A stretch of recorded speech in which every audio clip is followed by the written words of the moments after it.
That's right. It is the morning show right here on ABC News Radio, KMET, 1490 AM. Joining our live streaming audience. Yes, Facebook, Instagram, YouTube, LinkedIn, of course, Apple TV. And don't forget our good friends over there at Alexa. We love to have you with us on today's show.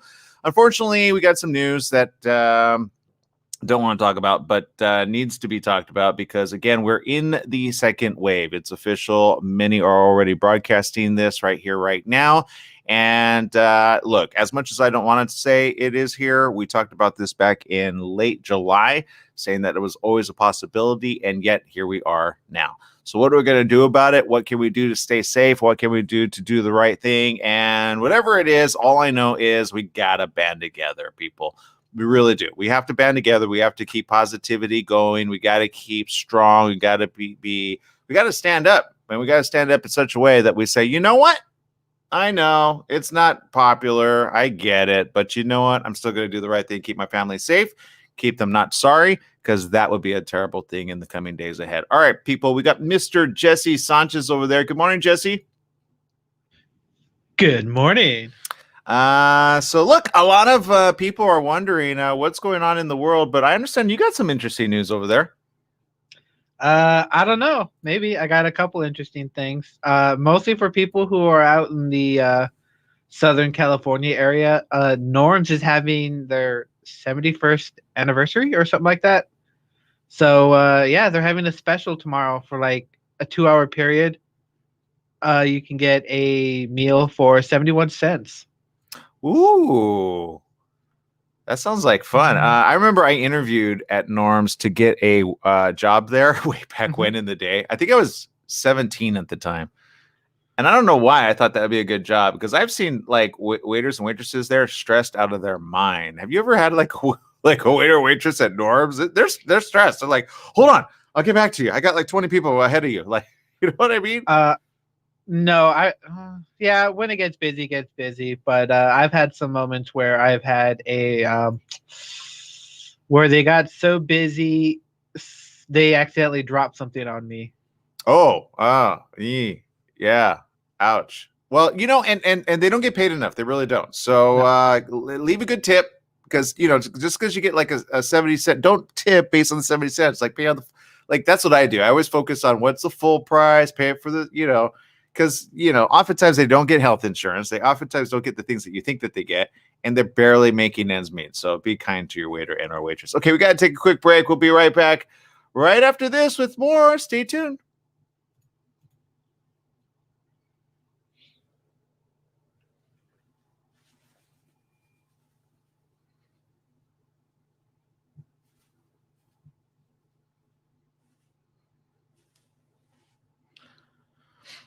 All right, we are on our commercial break. For those of you tuning in, this is your first time, then don't make it your last. We got lots of great information here. We get chat room too. If you want to say something, just go ahead and say it. Doesn't mean we're gonna like feature it, by the way. Sometimes I feel like people are like, I don't want to talk in social media. You might put it online, but you know, then you know what? Just share it. If it's positive, most likely it'll go up. If it's really ridiculous, I probably will refrain from posting it. But don't worry, it's cool, because I see the comments not really showing up right now, and I'm like, what's going on? I don't understand. So there you go. Let's see. Like this one, Judy's tuning in from Las Vegas. Yeah, the place, the capital of the world, where everything stays in except coronavirus. All right, let's see. That was a Jesse joke, by the way. He's the one that told me that one. It was told differently, but whatever. Go ahead, Jesse. No, my joke was, I wish the coronavirus started in Vegas, because what happens in Vegas stays in Vegas. That's a morbid sense of humor for people in Vegas. Like, I get it. Oh man. All right. It's okay. Yeah. All right. Speaking of which, I want to know what place in Vegas is a good place to stay at during coronavirus, because I know there's a couple that are exercising caution there. Because I feel like I want to get away, Jesse. 5 seconds. I'm with you on that one. Yeah. 2 seconds.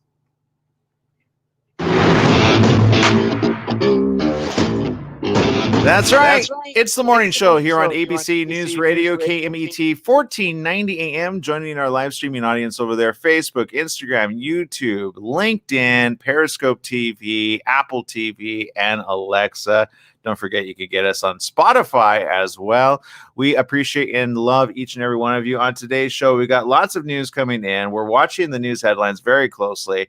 Unfortunately, there's not a lot of good news right now. I'm trying. I really am. So if you got your own good news in social media, and I know many of you tune in on our platforms, just say it. Say you had or experienced something really good this week, maybe this month, maybe this year that you like to share. Maybe you want to do a shout out. I mean, we could do shout outs here on the show a little bit later of people that, maybe did something really kind to you, something that were really like, I don't know, it was a positive moment you had. Maybe you were, very rarely people like to talk about their own positive things because then they get chastised by other people being like, well, why are you putting that on broadcast? But maybe it's something that somebody else did for you, right? And you're just like, you know what? I want to kind of give them a real shout out. Tag them on Facebook or Twitter and just say, hey, you know what? This person did something really good for me. Even though nobody knew about it, I think it's high time people should know, because there's people like that in our lives. Jesse, have you had any like that as of lately or even in the past that you're like, you know what? I realize they only did that for me and nobody will ever know. And if I don't ever say anything, nobody will ever know they did that kind act for me. No, not that I can recall. Dude, we need more. You got to get you more better friends. Seriously. All right. So Jesse, all right. It's all right. We'll work on it. People, Jesse needs good friends because if he can't recall that, that's not a good thing. When you have good friends in your life, it just, look, it's going to happen. People are going to do some really cool stuff for you. You're like, oh, thanks. I never even expected that, So, we get Jesse more good friends. Okay, in social media, I'm following you guys on Facebook right now. I got a lot of people tuning in actually that are kind of quiet over there. Janie tuning in, thank you. Nancy tuning in, thank you. Norma tuning in, thank you. Patrice tuning in, thank you. Benjamin, awesome. Ernesto, thank you. Kurt tuning in, a name that I can't even pronounce. I think it's Indian, so it's done in the Indian language. Maria over there says good morning. Eddie tuning in, thank you. Let's see, Penelope, thank you. Judy from Las Vegas, thank you. Mike tuning in, thank you. Samaresh tuning in, thank you. Sandy Villanueva, thank you. Thank you. 200 stars over there. Facebook has this cool little feature you can actually send stars, and we appreciate that more than you know. And we've gotten other stars from other people, which I haven't been monitoring the Facebook feed. I'm going to start monitoring a little bit more because I think I haven't given you guys proper shout outs properly, by the way, because I didn't know because I have to have it open in order to watch it. So if you've been donating your time and or your money and or your, it's a currency of stars. I apologize. I'm going to do a really big post later today of people that have donated to the morning show via the Facebook app. I appreciate you more than you know. I think YouTube has that feature too. It's called Super Hearts or something. And if you're on Periscope and you give us a lot of hearts, that helps us too. Eventually, I don't know. Right now we're like at 2.5 million hearts or something. So keep hitting that heart button because I think when we get to a certain level, I think we're in the silver category on Periscope TV. It's weird. I don't know how they do that, but it's a thing. Let's see.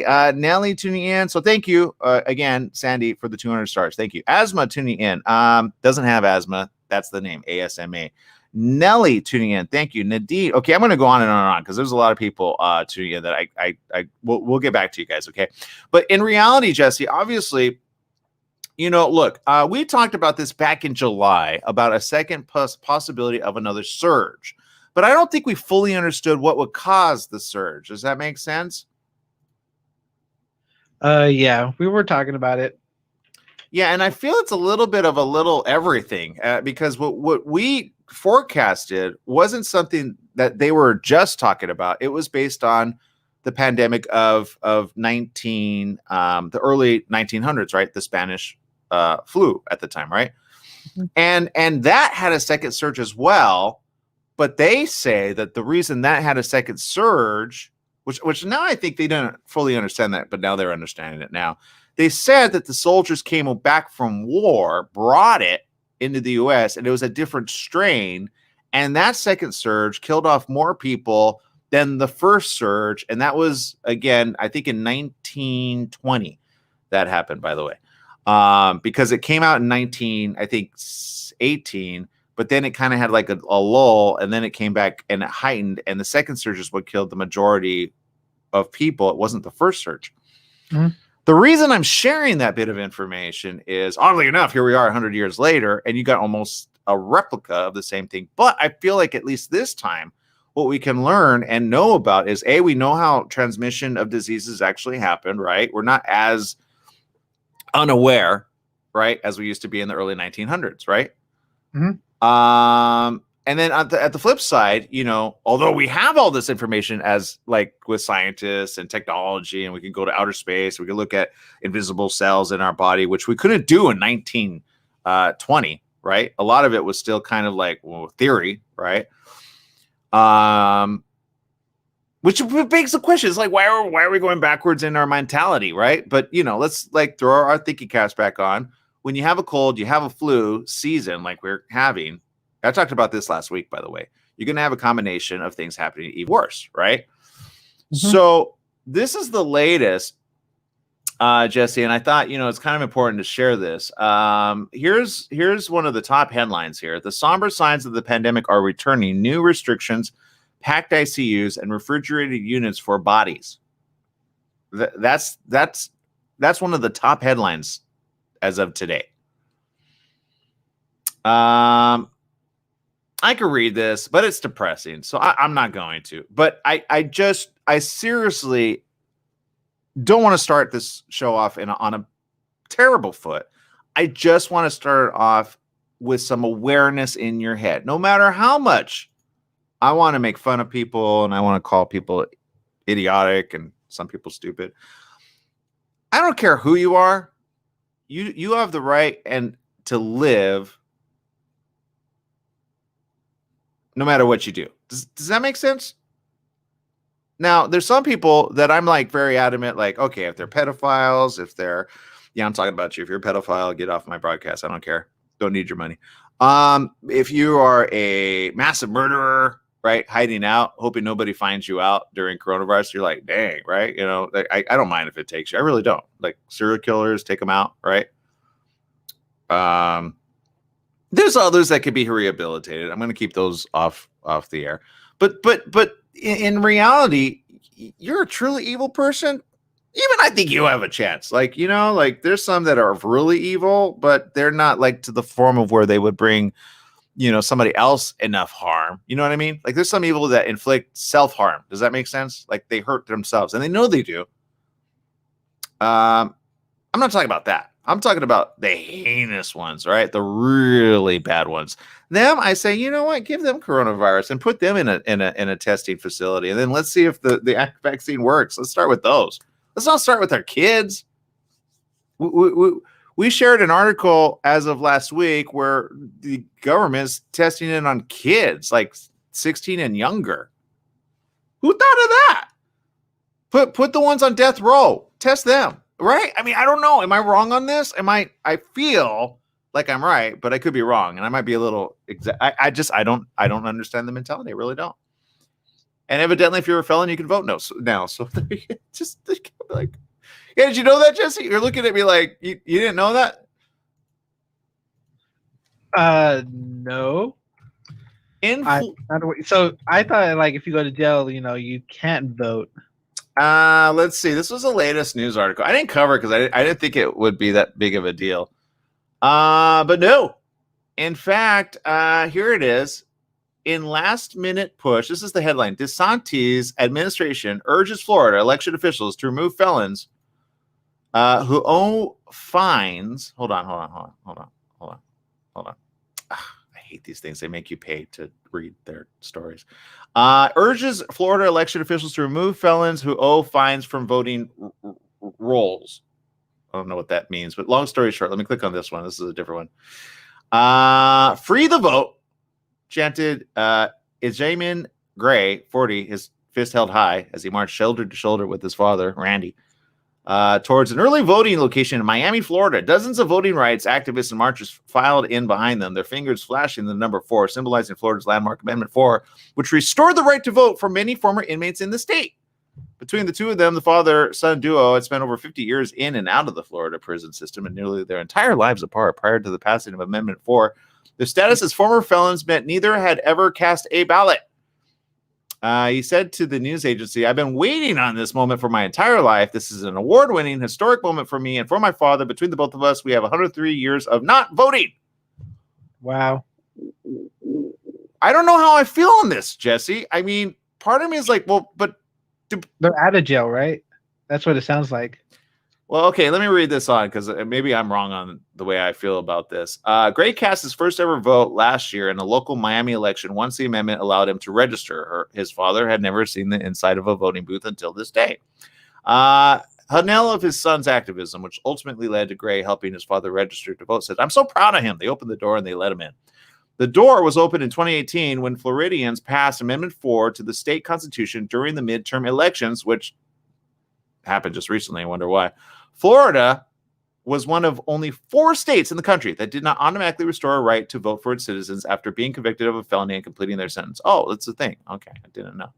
Before the passage of Amendment 4, returned citizens as advocates of the amendment prefer to call former felons had to go through a long and arduous clemency board of application process, with the governor sitting at the head. The number of approvals ebbed and flowed depending on whether Democrats or Republicans were heading the board.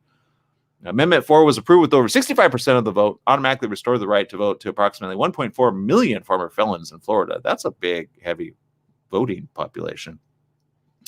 It almost immediately faced hurdles from the newly elected Republican governor, Ron DeSantis. After a series of revisions pushed through by Republican lawmakers, the amendment was effectively gutted, with new rules requiring former felons to pay off all their fines. Oh, that's it. Pay it off before you can vote. Court fees and restoration to victims before being eligible to vote. Oh, okay. All right. Well, I guess I get that. Well, then, you know what? Let me read this on. DeSantis tweeted, this was earlier, "I am pleased that Florida courts confirms that Amendment 4 requires fines, fees, and restitution to be paid to victims before their voting rights may be restored." Okay. All right. Okay. I'm not entirely for it, but I'm not entirely. Here's why I'm not for it. Okay, let me just throw some caution to the wind here. When you become a felon, do you understand how difficult it is to get back into the regular public as a felon, Jesse? It's difficult. Now, I know former felons who have revamped their lives and tried to stay out of prison. But they go in and out of prison time and time again, more often than not. Why? Because it's more difficult to get a job, hold down a job, and get another job. So I guess the reason I'm against this right now is then help them stay out of prison. It's one thing to work at getting them to vote. Hey, we need your vote. It's another thing to say, hey, let's keep you out of prison, rehabilitate you properly, do the funding to keep you out of, because a lot of it usually, unfortunately, it emanates or starts with either alcoholism, drug abuse, and or some other things, right? Now, the truly heinous crimes, like pedophiles, right? Perfect example. That's a whole other ballgame, right? If you're a felon and you paid back, but you're still you really think you should have the right to vote? You understand the gray areas I have in there? But whatever. Look, I know the majority of people that want to get rehabilitated want to, but government has to step up and do the right thing and really rehabilitate them out of prison. You understand? So, because they return often to the same acts because they haven't really been given a second chance. So, and I think voting is just a way to get more voters. We need more voters. We're not getting enough. We need to swing this state, right? In either direction, but whatever. Okay. All right, people. I love you. I appreciate you. We'll be right back right after more right here on The Morning Show. Comments next. Keep them coming.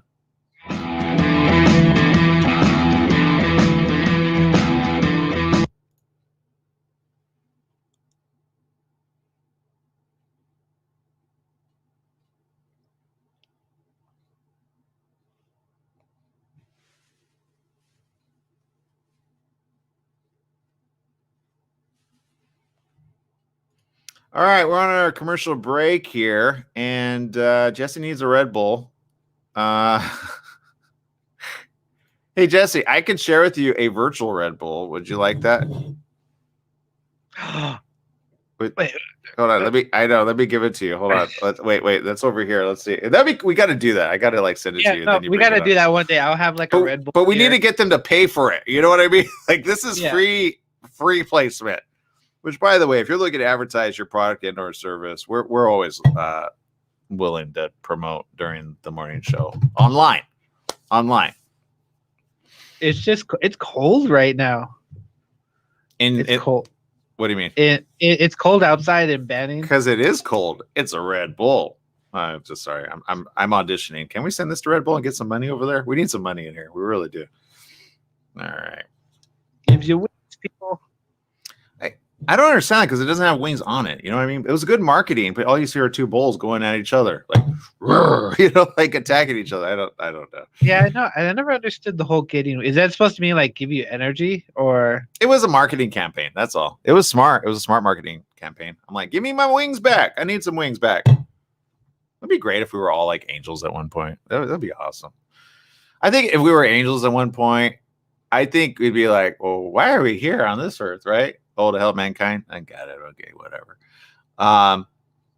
As much as I would love to have wings, I would not want wings on the vast majority of people. Why is that? I don't need drunk people flying around, falling into the sky. I guarantee you it'll happen. No, it doesn't. Because if you're an angel, alcohol doesn't affect you that way. No, if you're an angel, but I'm talking about if humans just had wings. Oh, just in general. And just flying through the air. I can see someone drinking and then smashing into, I don't know. You know what that reminds me of? Remember when Will Smith did Hamilton? What I think it was called Hamilton. Remember that? No. You don't remember that? No. Hamilton. No. Yeah, Charlize Theron and him are former gods. Oh. Hancock. Hamilton's the other one. Thank you. Hancock. Yeah. Sorry, I don't know why I said Hamilton. Starts with an H. What do you expect? But that's what he does, right? He flies in like yes, 10 seconds. He does that. That movie frustrated me because I'm like, dude, get over her. She moved on. Like, 2 seconds. Get over it. Heartbreak. It sucks. That's right. It's the morning show right here on ABC News Radio, KMET, 1490 AM. Joining our live stream audience over there, Facebook, Instagram, YouTube, LinkedIn, Periscope TV, and much, much more. We appreciate each and every one of you. Lots of people tuning in over here on social media. Some questions being asked as well. Let's see. Here's one. Let me bring it up on the chat room, chat hotline here. Let's see. Maria says herd immunity to combat COVID-19 has drawn sharp rebukes from infectious disease experts who say millions of Americans could die. Well, yeah, that's the thing. Because what people don't understand is in order to get herd immunity, you have to get a lot of people sick. And because of the numbers, statistic-wise, look, herd immunity worked for a couple of okay, let me hold on. For which diseases? Okay, let's look that up. I'm going to Google this. Normally I do this on the after show program, which kind of slows down our show. But it here's what it is. Let me go to this one here. Herd immunity, okay? This is according to the World Health Organization, which, look, don't believe the hype. World Health Organization has a lot of very important information. Don't believe the opposite of it, okay? Then it's not some global conspiracy to take over your world and or kill you off before you were aware. It's if anything, they're trying to keep people alive, okay? Remember that. But herd immunity, also known as population immunity, is a concept used for vaccination in which a population can be protected from a certain virus if a threshold of vaccination is reached. Herd immunity is achieved by protecting people from a virus, not by exposing them to it. You get it? Vaccines train our immune systems to create proteins that fight disease, known as antibodies, just as would happen when we expose to a disease. But crucially, vaccines work without making us sick. Vaccinated people are protected from getting the disease in question and passing it on, breaking any chains of transmission. With herd immunity, the vast majority of a population are vaccinated, lowering the overall amount of virus able to spread in the whole population. As a result, not every single person needs to be vaccinated to be protected, which helps ensure vulnerable groups who cannot get vaccinated are kept safe. The percentage of people who need to have antibodies in order to achieve herd immunity against a particular disease varies with each disease. For example, herd immunity against measles requires about 95% of the population to be vaccinated. The remaining 5% will be protected by the fact that measles will not spread among those who are vaccinated. For polio, the threshold is about 80%. Achieving herd immunity with safe and effective vaccines make diseases rarer and save lives. And then it goes on about whose position on herd immunity. Well, let me read this, okay? Because this is the World Health Organization, which I feel doesn't get their moment in the sun as much because, so many people are like, nope, I believe Trump. The fact that he deleted them, I mean, every other country keeps them on board, but no, he's smart. Get rid of the people that do the statistical information with all the other doctors and or physicians and or people on the front lines in many third world countries, oftentimes not always seen, but often never appreciated. But there's documentaries on them. They're a great organization. They really are, especially the people on the front lines. They don't get enough credit. We need them on the show. Seriously. Not the head institution guys, but the ones because you think doctors and nurses are pretty amazing, and they are 100%. But imagine going, Jesse, just for a minute. Let me ask you something. If you got paid big bucks to go to a third world country, take a certain amount of vaccines to a small village, which the outbreak is pretty bad. The kids are getting it. The people are getting it. They can't even afford to pay for it. And you say, look, they line up. You have to wear a face mask. You have to wear a whole bodysuit. But you're like, I'm going to keep your family safe, even though I'm away from my own family at months at a time. Would you sign up for that? Yeah, I actually would. Now, see, but you're a different type of person. I got to ask that of every single person tuning in right now. Would you do that? I'll be honest. I don't like third world countries. I'm going to start with very honest. I hate the heat. I hate mosquitoes. I hate living conditions. I'm not going to lie. I got to be honest here. Okay. I may not live in luxury, but have you ever lived in a third world country, Jesse? Nope. It would be an experience all into itself. Have you ever visited a third world country? What is a third world country? Not our world. That's all I can say. No. Okay. Bathrooms, non-existent. Okay. Imagine a pail, and you're going in a pail, and you got to throw out your own poop. You got to do what you got to do. I know it sounds like it's not that big of a deal. I did it once, and I was like, I'm never coming back here again. And that was in Mexico. I asked somebody, hey, can I use your restroom? He goes, yeah, it's in the back. I went back there, and I'm like, oh, my God. I almost puked because it was just I don't even want to envision it right now. There were flies. There were just – it was disgusting, Jesse. It was disgusting. And that's just going to the restroom. And that's like a luxury there, right? You gotta pump it. That's here, right?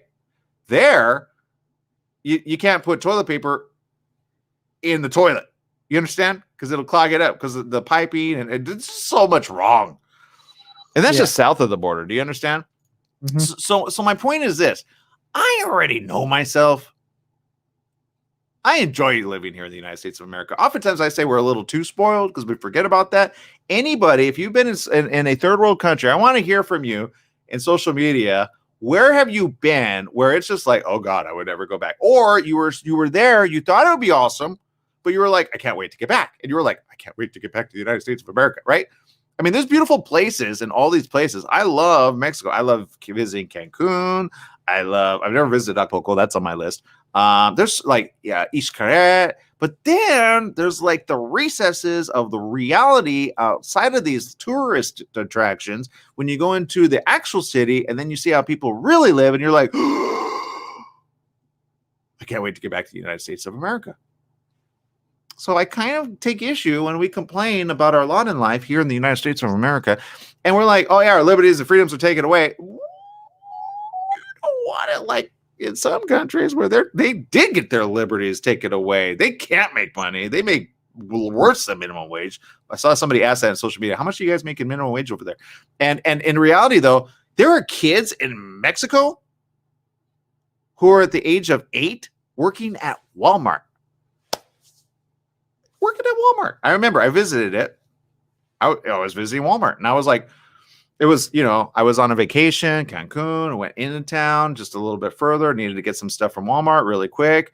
I went in, looked around. It looks just like Walmart here in the United States of America. Same thing, same thing. But as I was checking out,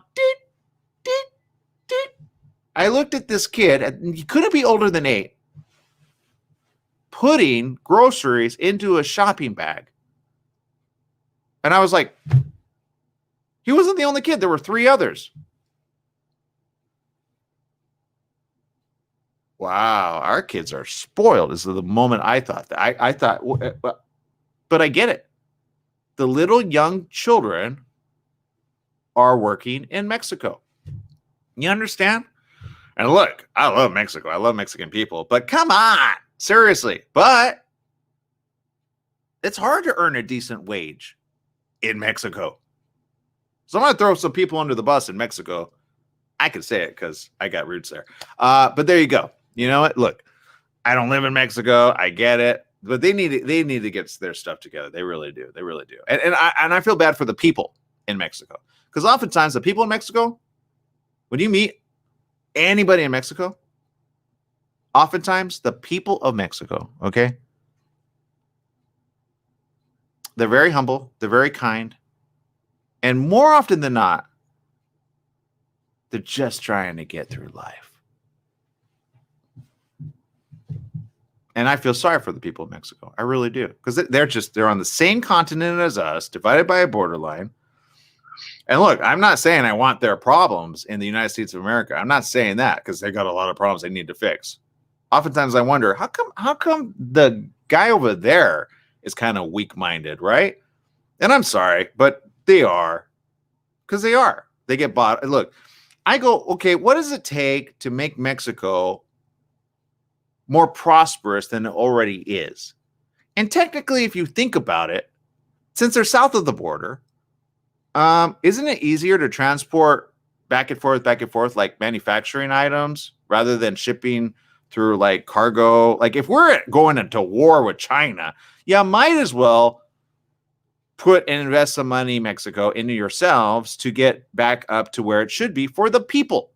But no, you like to keep them hard pressed down. And I'm sorry, nobody's really talked about it. So I'm going to talk about it.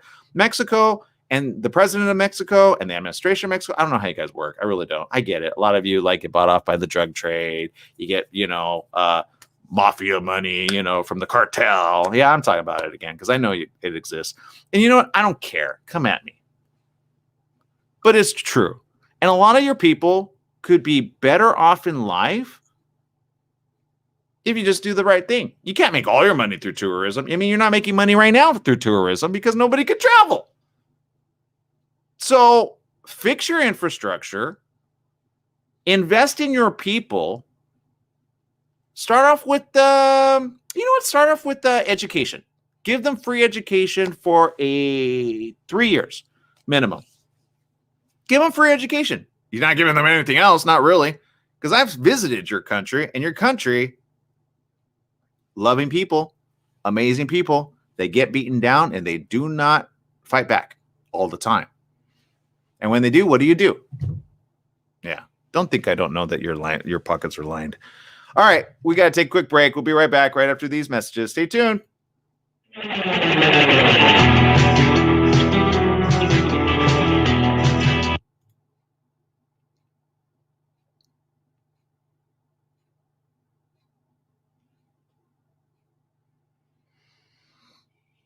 All right. I love you. I appreciate you, each and every one of you. And I get it. Look, I'm not trying to bash Mexico. I'm just bashing, again, the people in charge of Mexico.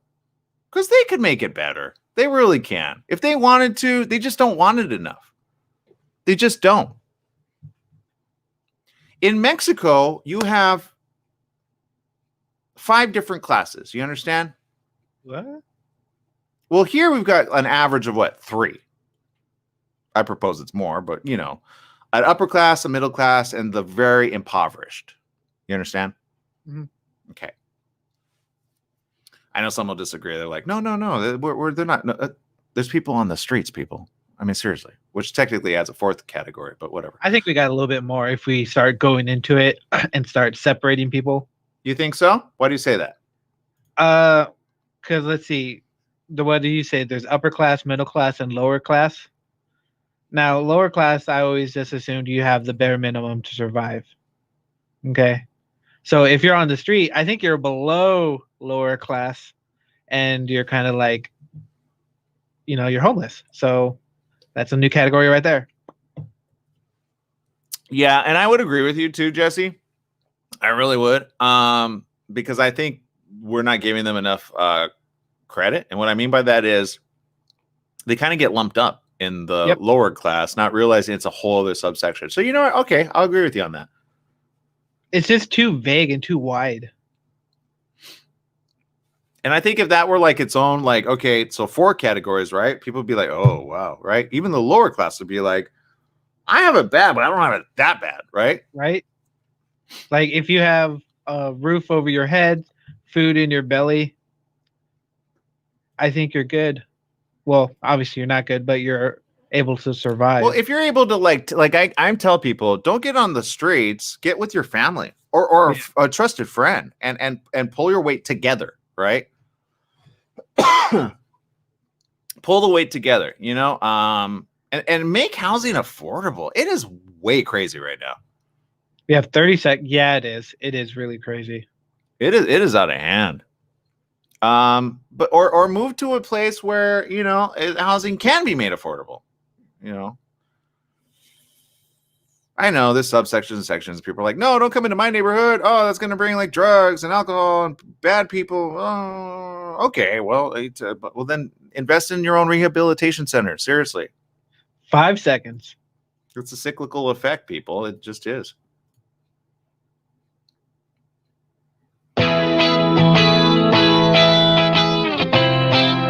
That's right. It's the morning show right here on ABC News Radio, KMT 1490 AM. Joining our live stream audience, Facebook, Instagram, YouTube, Periscope TV, LinkedIn Live. We appreciate each and every one of you. We're looking at the comments. One of our great assets of our show is that we get the opinions from those that matter most, those that are watching, right? And sometimes they're not all popular. It's okay. We'll feature them every now and then.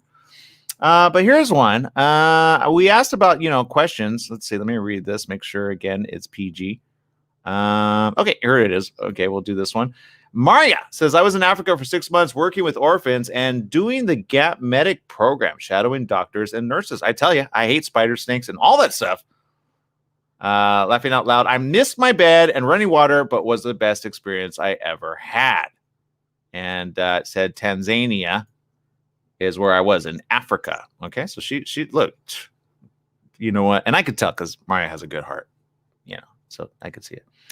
Let's see. But there you go. Look, unless you've done it, but I mean, come on. I'm just saying. I visited third world countries, but back to Mexico. Okay.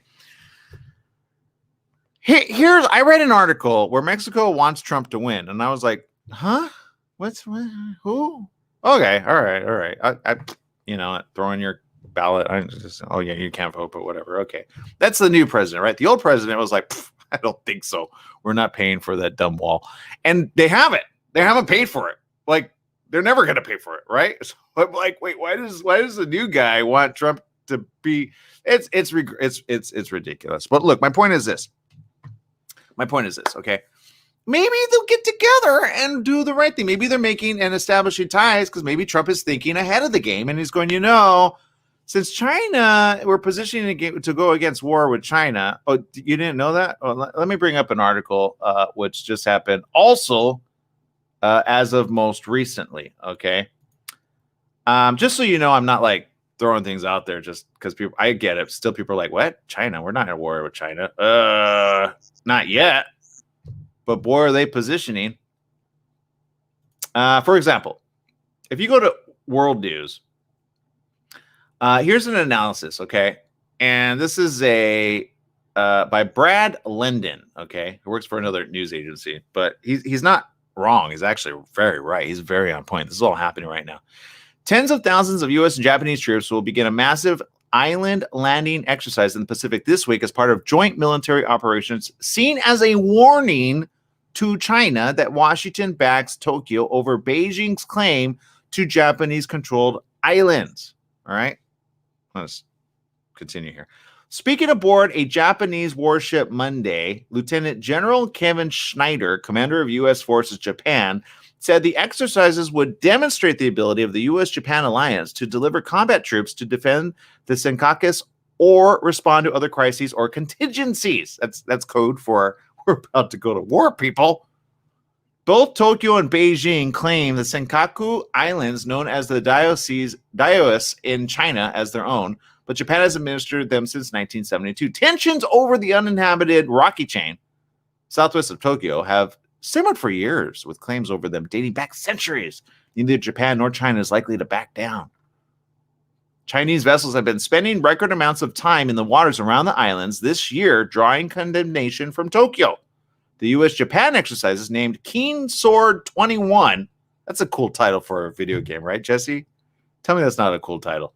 No, that's a cool title. It is. Have been held biennially for more than 30 years. This year's exercises run through to November 5th. Okay, but I can tell you right now, not a good thing right now. Look, for those that don't know, China's being surrounded by the west, by the south in the China Seas, and by the east now. Do you understand what's going on here? And China knows it, by the way. China has said multiple times they're ready.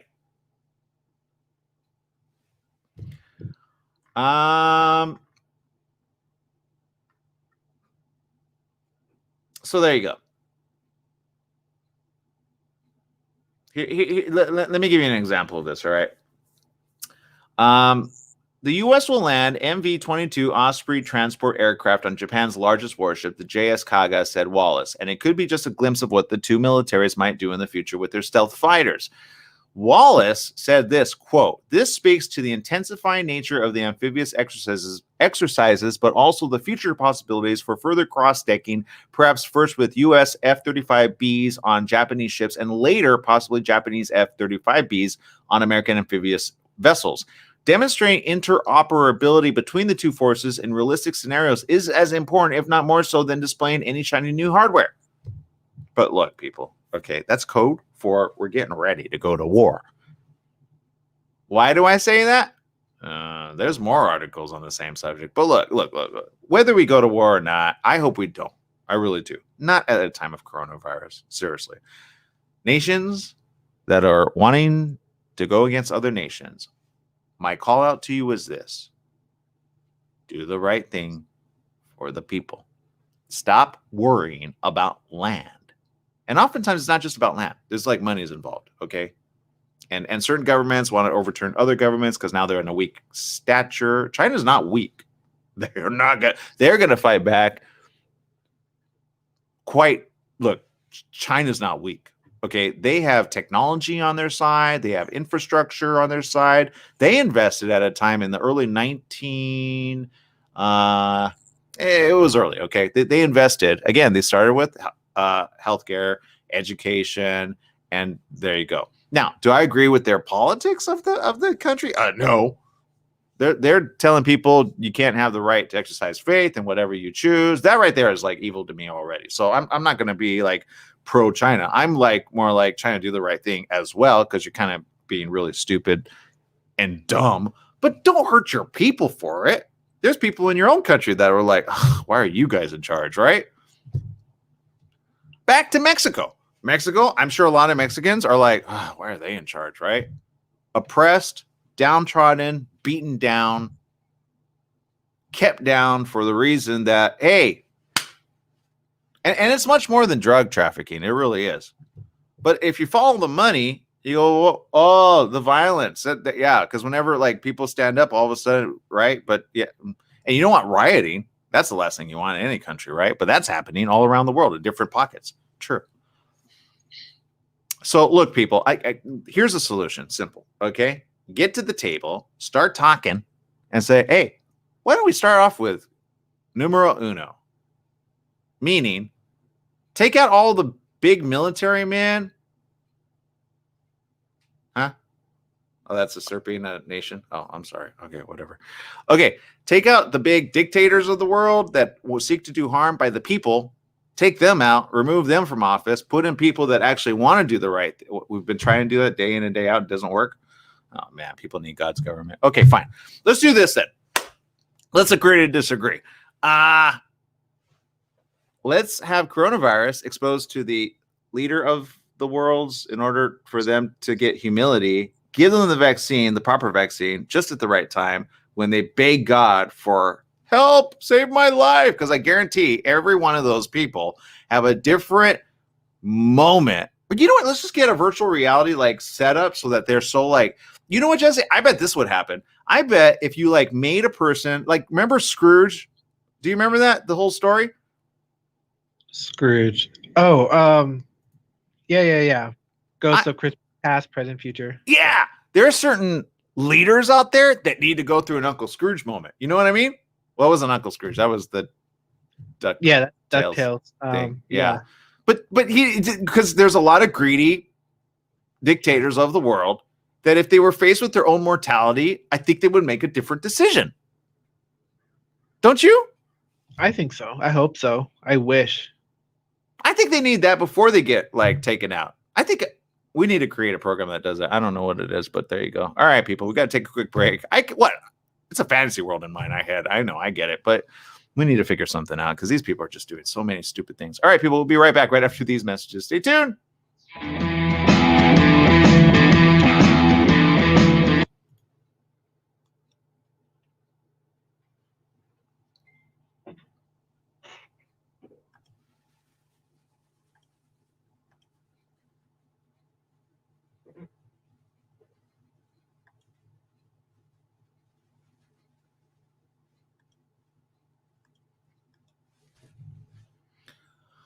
All right, there you go. I know people are going to take issue, but whatever. I don't really care. I didn't say like, what I wanted to say. Fine, I'll say it. Some people are like, why don't we just assassinate the leader, right? Just assassinate him. What? I know, Jesse, you were like, oh, shoot, he went there. What? It's put me on the picture. I'm just talking like, okay, for example, like the Chinese dictator over there. I get it. Some people want his head on the plate. I get it, right? Because he's a dictator. Seriously, take the tater out. What do you get? There you go. Oh, speaking of that guy, is Winnie the Pooh actually banned in China? I wouldn't throw it past them. I really wouldn't. Probably because he doesn't wear pants. I don't know. But my point is this: like, there's certain dictators of the world that just need to be taken out. That's called a missile strike. Pew! Right? Look, the Taliban, okay? Al Qaeda, right? Pew! Right? If it was only that easy. Sometimes it is. But it's called politics. It's called, we can't do that because we just gave him a bunch of who's going to be the guy that steps in his place? Because we can't just because then the people will usurp them, they'll overrun it, and then you have more tyranny. And that's true. It's actually true. So you have to have somebody that stands up that is for the people, by the people, but then, we can buy that guy, so then that happens. So there's a whole kit and caboodle. Yeah. You understand? So it's never an easy. No, it never is. It's never that. I wish it were. I'd be like, all right, step up. You kind, you merciful, you nice. You came from a really bad situation. I might give you a limited amount of power for at least a month. Let's see what you do with it, right? I think we can make things happen if we did that. Once a month is done, is everybody happy? No? Well, it takes time. Give the guy a chance. He just, he got a month. Would you did you like what he did with the 30 days he was given? Majority of you do? Great. Let's keep him another month, right? Month to month. That person will work so hard. Seconds. They will make sure to do I got to keep my job. Right? Isn't that the majority of jobs, Jesse? Yeah, that's how it should be. We have 2 seconds. Got to keep my job. So I say, elect a president for not 4 years, elect him for every 1 year and do a play-by-play every year. Exactly. Keep him on his toes. That's right. It's the morning show right here on ABC News Radio, KMET 1490 AM. Joining our live streaming audience, Facebook, Instagram, YouTube, LinkedIn, and much, much more. I appreciate each and every one of you for tuning in. Let's go to social media comments. It is kicking up over there. Let's see. I'll start with this one. Hashtag. I'll keep that one off, actually. Savage to saying hello. Let's see. Done, and done. Here's one. Maria. Smart bit of info. Winnie the Pooh is Canadian. So there you go. I did not know that. But it's true, I think, right? Is it true? I don't know. But evidently they're banned in China. That part I didn't know. Is that true, Jesse, or are you just like making that up? Well, to be honest, okay. I watch South Park, and South Park is just a funny cartoon. But a lot of the stuff they talk about on that show is real. It's true. So they were talking about how Winnie the Pooh was banned in China because apparently it resembles their leader. What? So does he walk around with just a red shirt, no pants? I mean, if I try that, I'll get thrown in jail. Oh my goodness. You are not let's see here. The blocking of Winnie the Pooh. This is an article dated back in 2017. Seems like a bizarre move by the Chinese authorities, but it is part of a struggle to restrict clever bloggers from getting around their country's censorship. Oh. The Chinese name for and images of the plump, cute cartoon character are being blocked on social media sites here because bloggers have been comparing him to China's president. See? It's funny. When Xi Jinping and Japan's Prime Minister Shinzo Abe endured one of the more awkward handshakes in history, netizens, internet citizens, responded with Winnie the Pooh and Eeyore shaking hands. Nice. And then there was a time I gotta bring these up so you guys can see them. Hold on. You know what? If they're gonna ban it, I think we should bring it up. Let me see if I can bring this up. All right. This was for those of you on radio. I'm so sorry. You need to join us. Jesse, really quick, while I pull this up, how can they get a hold of us in other ways, including our SoundCloud edition? You can go to Facebook, type in Aaron Michael Sanchez or Aaron Sanchez. He's everywhere. So, or you can go to, I think you said you have YouTube and Periscope, and you said like a whole list, but you say it so fast, it kind of like goes past me. Yeah, I get it. I get it. All right, so here's the graphic and why. There you go. That's Mr. Oh my God. That is awesome. He can't take a joke. He can't take a joke. Well, anybody that cannot take a joke, I mean, come on. You're like, did you not? I don't think you understood what Winnie the Pooh was the nice character. Like, everybody wants to get along with that guy, right? He's the central theme of the character. Oh my God. I thought that was a joke from South Park. But South Park is, you know what? Their show is pretty accurate on stuff. The stuff they make fun of anyway. Yeah, let me scroll down to this article because it's a long article for just why they are banning Winnie the Pooh. I'll go to the very bottom. Because President Xi has had made so many enemies within the party as a result of his widespread anti-corruption crackdown, many have questioned whether he can afford to give up power after the next 5-year term. In order to stay on, he will believe that he needs to ensure there are no cracks in the absolute loyalty he demands. Well, that makes sense why he's banning religion, by the way. Okay. Right? He's like, you see what I mean? I want my power. I get it. I don't want to give it up. Just retire. You're old. Like, let somebody else do the right thing. And you know what? I would have said if I were chosen as, at least I wasn't chosen as Eeyore. I think Japan's guy should be like, I'm Eeyore. I'm the negative bunch, right? Winnie the Pooh was a lovable guy. He liked a lot of honey. He's a bear. He can't be thin, and you're not that overweight. I mean, no comment. Boy. So there you go. It says, and in this climate, there seems to be no room for even the most frivolous challenges to his supreme authority. Do you understand why I say certain dictators got to get taken out? I'm sorry. I said it. I'm that guy. So there you go. Look, love him or hate him. I think if your own people are referring to you as Winnie the Pooh, you should say, you know what? I like you. You're funny. I don't agree. I think I'm more like Tigger, but whatever, right? So, which I guess they referred like Obama as Tigger, which Okay, that's I don't know why that's. it was just a visual cartoon. They were trying to like and somebody was smart. You know what? Don't hate, but whatever. Learn to laugh. Look, I get it. I get made fun of on social media all the time. It's like, all right, whatever. I don't care. But I'm not going to do the wrong thing and like go like, all right, fine. We're going to ban Winnie the Pooh from our infrastructure. That's just stupid. Come on, get over yourself. What next? Donald Trump's going to ban Cheetos Puffs, because people are calling him Cheetos. They are? No, you never heard that? They called him the Cheeto Man. No. Okay. Where have I been getting my news, Jesse? You've been listening to a lot of South Park, I think. No, I'm just listening to Rosalie right here. That's what she posted. Oh. Well, we run out of time. Oh, there it is. Okay, Rosalie, thank you for that information. They should have banned Cheeto Puffs here in USA then. Okay.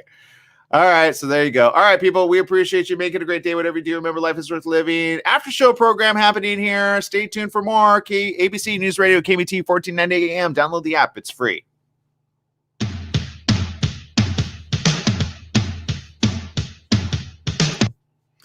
All right, and for the rest of you, I appreciate you. Look, the reality is this, okay?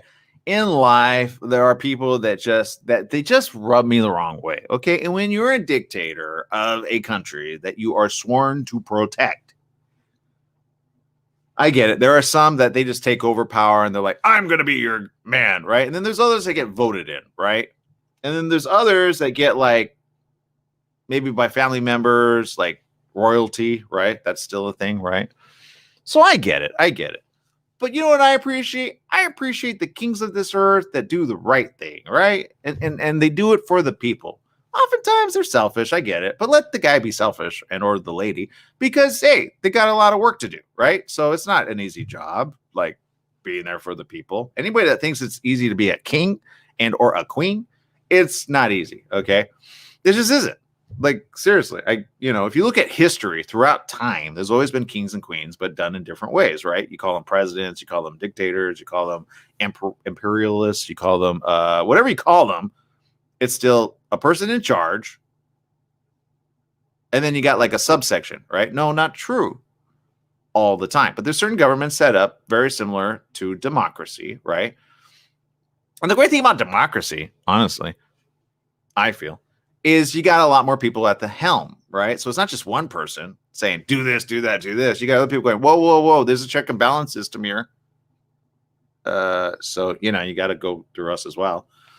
But make sure from the top down, you got good people at the helm, right? And don't give them like an unlimited pass once you're in Congress. I think, how long is it? I remember one person who I used to respect and admire. I asked him one time, if you were president, what would you do first? And I'm going to ask that of you guys here in social media, okay? Because you're still here with me. And I think we can have a really good conversation here. I don't care who you want to vote for. Just tell me this, okay? In social media, if you were president, what would you do first? Okay? I have found that when I ask this question to people, they dig deep. Some have thought about it. Some haven't thought about it. And those that have thought about it come out with some really good ideas. And some I don't always agree with, but I say, you know what? Let's have a what I'm going to call this the what would you do moment. Okay? Let's do the what would you do moment if you were president of the United States of America. Go. All right, guys. And keep it real, as much as real as possible, okay? I'll give you guys time to type that out, okay? I'm sure 1 or 2 or 3 or 8 of you might like share something. But keep it like real. Joking aside, seriously, because I think we can learn from one another if people ask that question time and again, right? Because okay, I'll give you an example. I asked it of one person. I no longer like the guy, but I respected him at the time enough to say, what would you do? And you know what he said? Well, and I had to look it up. I'm not going to lie. He says people in Congress or in the Senate need to be given a shorter amount of time.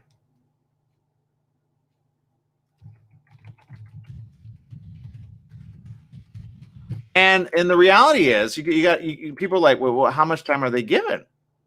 So here's some information. I don't know if you know this. Members of the House of Representatives serve 2-year terms and are considered for re-election every even year. Senators, however, serve 6-year terms, and elections to the Senate are staggered over even years, so that only about a third of the Senate is up for re-election during any election.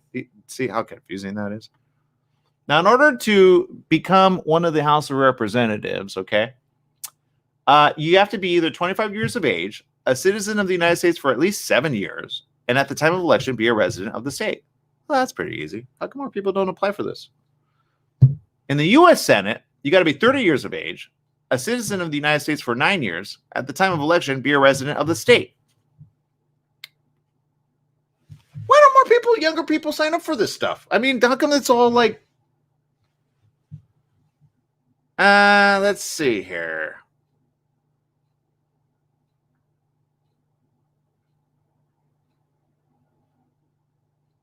All right, the other stuff is just baloney. Maybe I'll run for Senate. So it can enact some good there. If I can't be president, I'll run for Senate. I don't know. But my point is this, people, okay? We got way too many people up there which are just seriously asleep at the wheel. They really are. You look at the voting. The voting takes an hour and a half. I'd say, hey, guys, there's a new technology. It's called your iPad. Everybody pull it out. Great. You got an app? Cool. You all good? Download the app, Joey. Joey, just download it. Joanne, can you show Joey how to use his app? He doesn't know how to use technology just yet. I get it. He's a senior citizen. He needs to retire, seriously. All right, cool. Joey, you got it now? Good, great, wonderful. Either the red button or the other red button, okay? Because I know you're Republican, you like red, so it's either yay or nay. Okay, got it. Okay, cool. You guys Democrats? Okay, yours are all blue because you love blue being the party, blue, red, and blue. I got yellow, by the way, because I'm in the middle, all right, people? I'm the independent dude. Got it? I stay independent. I listen to both sides. You can't sway my vote unless you make sense. That's it. Okay, cool. And go. You know how long that would be?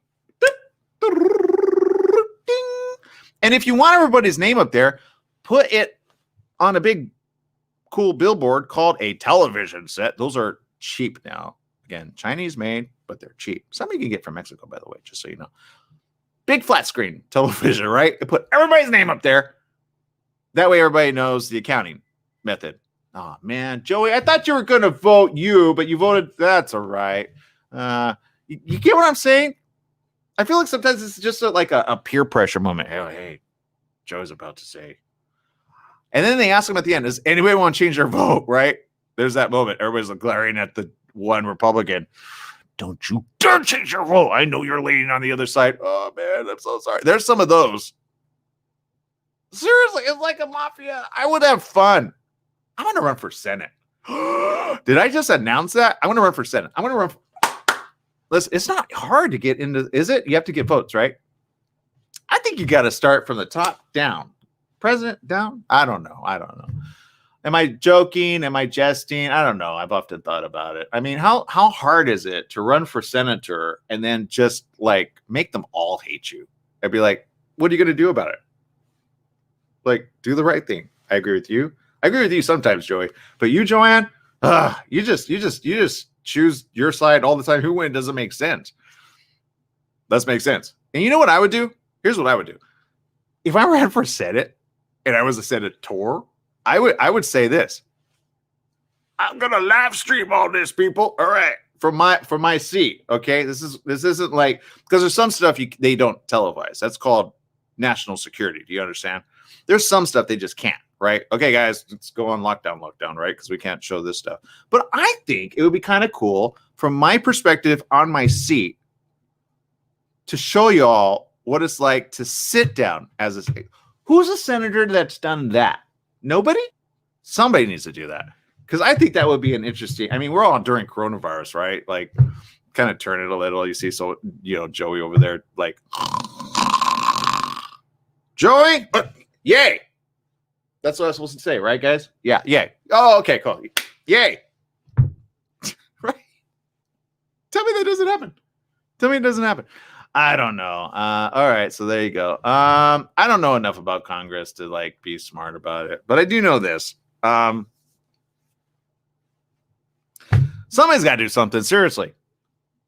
All right, let's go to all right, you know what? I'll take it. I like this one. Because I agree with this one 100%. Except for the really bad people. And I mean pedophiliacs, who's the other ones? Murderers. Yeah. But I'm talking about murderers that murder for unjust gain, right? They're just like sadistic killers, right? Because let's face it, the reality is, I mean, if you go to war, you're going to murder other people, but you're doing so in the name of the country. That you understand? So there's gray areas of murder. That's true. Or self-defense. That's a gray area, right? Well, he came at me first. Well, we looked at the footage. He kind of provoked him, but okay. You understand? There's gray areas of murder. So, you know, it's not every size and shoe fits the mold. But I can tell you one thing. Serial killers, gone. I wouldn't even give them a chance. Oh, well, we found just all right. You're gone. Ding. Right? Because I'm pretty sure when they go, they get a harsher penalty. Just let them go. Seriously. It's not like better for them to be here. Like we don't even you get it? Or give them coronavirus and then figure out put them as a library. What? I'm done with humanity. Seriously, at least the really evil ones. Here's one. Bobby says, I would save all people on earth. I would save some of them. Does that make sense? I think not all. I think all is very general, too general. Because there's some sadistic people out there. They just hopefully you don't know them, or hopefully, because I always wonder this is how my brain works. It's weird. I go, how many have gotten caught of murders or really bad serial rapists, right? Like terrible, horrendous, and never get caught. And they're oftentimes, hi, Mr. Anderson over there. Hey, how you doing? It's that guy. You ever see the news agencies? They go, well, we recently uncovered a cold case, and it was Joanne of 45th Avenue. Not Joanne. Joanne baked me cookies. She's, wow. You think you know people, right? All right. Let's see. But you know what? I like his because it's true. But you almost got to start from the bottom up. Does that make sense? You got to have an earth for people to live on. So you got to start there as well. I mean, it's a multi-pronged approach, right? You get it? Like you got to help the people of the earth, and you got to help the earth to remain here long enough. You get it? I mean, look. NASA, I don't know if you guys saw this. NASA just got people on an asteroid. That's like the movie Armageddon. Who didn't think of that when you heard that? Did you know that? That happened. It didn't hit big news, but it hit the news headlines. NASA got people to land on an asteroid. Don't believe me? Look it up. Seriously. And they were like, yeah. I'm like, what do we need to know about an asteroid coming up? Right? Are we going to dig through it and crack it open or deter it or put on little like things to like move it so that it doesn't hit? If we see asteroids, because they've been following this for a long time. It's called, we don't want the big one to obliterate the earth, right? So you got to save the earth from not even in it. You got to save it from outer space. You get it? Oh shoot, that one might collide with meteorites collide with us all the time, right? Thankfully, a lot of them get burned up. You've been seeing some like in the sky, like right? And you see them, you're like, oh God, glad that didn't wipe out Earth, right? But you know, are they preparing for a disaster in that way? I certainly hope not. But if it's coming like in the year, I don't know, 2055, and you want to be able to divert it now, okay, I get it. But there you go. You understand? So Bobby, I appreciate your comment. Thank you. Keep them coming. Let's see. Let's go with this one. Whether I like it or not, who knows? Here we go. Maria says, and try to make the system. Wait, was there like a beginning part of that? No, it just kind of starts in the middle. Okay. And try to make the system where you can call a vote anytime, like they do in Canada, when they feel it's time for a change, and let every vote count. We vote by party. The head of the party becomes prime minister. Really? I think I need to become Canadian, eh? That's a great idea. No wonder Trudeau always does the right thing over there. He's like, my time's up pretty soon. And he's at a proper age level. I feel like he's not too young and he's not too, and I'm going to say it, guys, I know you're going to hate me, especially if you're like 80 and up, but I feel there's a certain mentality that's a good, even mentality that goes like, I would be like, if I were let's say I ran for office and I ran a good 8-year run, right? And in the 8th year, I'm not as smart-witted, right? The brain starts, unless you have exercises to like reinvigorate or certain proteins to be able to like keep your brain fast and furious, right? Let's just face it. You ever have a conversation with grandma and you're like, Grandma, can you get to the point? I mean, you love a grandma. Grandma's amazing. Grandma's got stories for days. But you're just like, I don't know where you're going with this, Grandma. And Grandma's just talking and talking. Like, Grandma, I know, okay. And talking and talking. Oh, Grandma, I love you, but I got 20 things to do today. I'm visiting you on this day, but that's okay. And you don't do that, but in your head, you do that. You trust me, Grandma or Grandpa, right? Talks a lot. Oh, Grandma, Grandpa, God, I love you. I'm so glad I love you. I would probably not put up with this if you were my age because I just wouldn't. But I get it. You're old and your brain, I get it. And you're remembering the good times, right? It's true. Elderly people, I love them because you learn a lot from them. Let them talk long enough and you get like amazing stories. I love it when I have time. When I don't have time, I got to get back to you. Okay, you get it? But my point is this. I feel like, at a certain age, it's right to retire, right? But pay them. Make sure they're taken care of financially. You know what I'm seeing right now? Grandmas and grandpas back at Walmart. That's not cool. I've seen grandmas and grandpas living out the good days back to work. Why? We should be taking care of our elderly ones, right? Oh, because they're financially strapped as well. Taking a job, maybe 2 jobs, maybe 3 jobs. I'll bless the companies that take them back. I really do. But I can imagine the other workers are like, here, this is how you do it. I know, hold on. I was served once by an elderly lady, and God bless her soul. I think she had great grandchildren. Okay, you understand? And she was trying to figure out the register, and her coworker was quite young, really witty, frustrated to no end. And I couldn't blame her because I'm sorry. Oh, that's right. It was that PetSmart. PetSmart probably loves animals.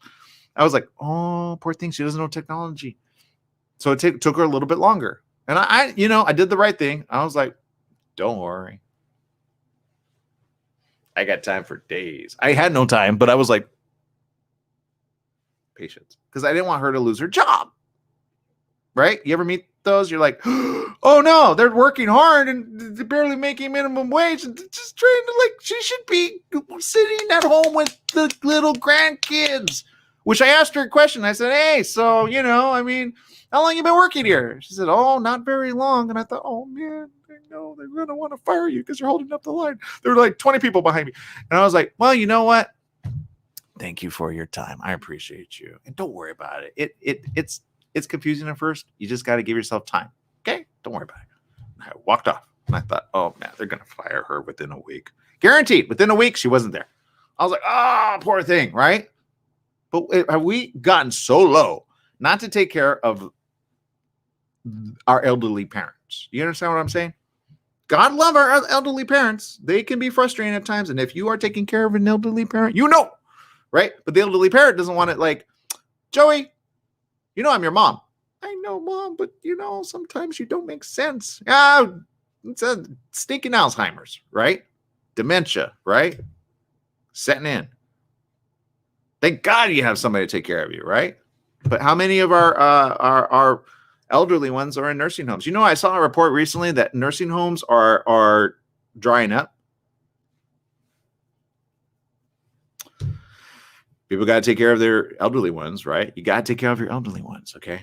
But my point back to the government at hand, I think some of them should retire. I think they're a little like dated. If you can't figure out how to vote quick, I think you're kind of dating yourself. You understand? Sometimes wisdom doesn't always come with age. Sorry, I said it. I know. I'm a horrible human being. I really am. Look, do this, okay? Each and every person that is over a certain age, make sure they take a mental test. Just keep them mentally alert. Okay. That's all I want to know. Hey, did you pass the test? No. It's like a driving test, right? I know I'm going to get flack for this at some point. That's all right. I don't care. I think half of certain people in office right now, if they took a driving test, they probably wouldn't pass. You understand? I didn't understand that. I'll get back to you, Android. So my point is this. Android said, I didn't understand that. I didn't understand that either, that they don't do that, because they need to do that. They need to actually take some type of like mental awareness test. If you could pass the DMV test, you're good to go. If you cannot, you need to retire that vehicle, right? And I know it. There are some, no, I can still drive this, Johnny. Seriously, I knew one situation. He was like 98, okay? Wanted to hold on to his driver's license. Didn't even want to tell little Johnny that his driver's license was revoked. So he still was driving. Boom, got in a car accident. Oh, man. Well, it was the other guy's fault, right? But okay, him aside. There are other people driving that do not need to drive this country. You understand? And you can see it in the decisions that they make. It makes no sense. Makes no sense. All right, there we go. I said it. But I like Maria, your idea. I think maybe we should adopt some of that. There you go. And I get it. Some people are like, you don't like the US, then go to Canada, eh? I say, you know what? Hey, you know what? You can't even get into Canada if you're a US citizen because they don't want us. They really don't. I can't blame them. Like we should be following and emulating them because they're doing a pretty good job up there. All right. Blah, blah, blah, blah, blah. Let's see. Rosalie says this. Are you a bad person if you murder bad people? You have to know they're bad, first of all, like truly heinous, right? Like, for example, I love military and presidents that take out the evil one, right? Military strike. Let's take them out. Because how many deaths in our country? Obliterate the guy, right? But usually you want a proof that the guy was there and it wasn't like a dummy, right? So you got to get the body, right? So they go in, get the body. Oh, that's him, right? Back to Hitler, right? Hitler, I wish somebody would have taken him before he took himself. I really do. Like, you know, I would have been that guy. Hey, guys, can I take a picture with this guy? Dead, not alive, right? I know some people got like flack for doing that with other people, but I'm just saying with the dictator, not with the other people, with the one that obviously did all the bad. Hey, Hitler, spy. Oh, you can't. You're dead. Right? I'd be that guy. Dumb Hitler. Oh, man. All right. So the Hitlers of the world, I say obliterate them. I got no patience for them. Gone. Dead. Right? And let them go a slow death or a fast death. I don't care. As long as they go to the next side. Whatever's on the other side of them, I'm pretty sure they'll deal with them appropriately. They'll give him the worst, whatever that is. All right. I don't believe in hellfire. I think that never worked. But my point is, I think there's God can do something. I'm pretty sure. I'm probably better than we can on the earth. My point is, get them over to the other side quick. The really heinous one, okay? Not because sometimes bad is a little generalized. You know what I mean? Sometimes they do bad for a little bad, you know, not a lot of bad, you know. So I'm talking about the ones that like cause genocide, cause others to suffer significantly. And it's usually always those with power. You got to start from the top down. Seriously, take them out. Just take them out. Remove them 100%. Just take them out. All right, let's see.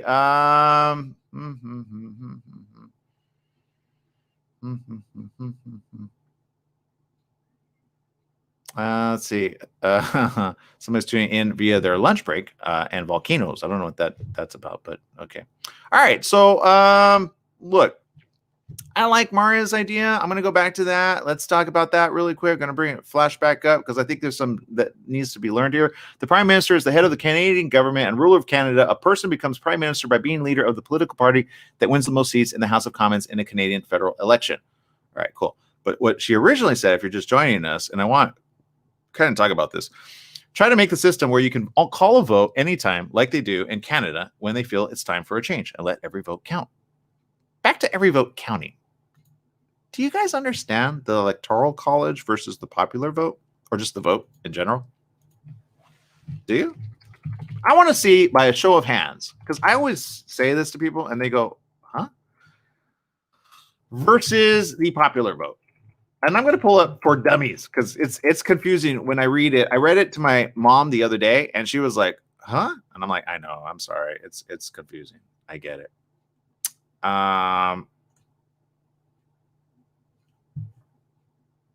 So do you guys understand that?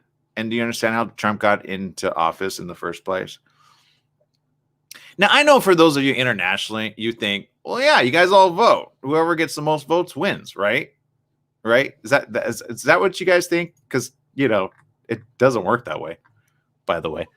Let's see who's tuning. I'm going to retweet this on Twitter because we need some new viewers here. Oh, man, my battery's dead. I can't retweet it. Quick, somebody retweet. Hold on, I'll bring it up on Twitter.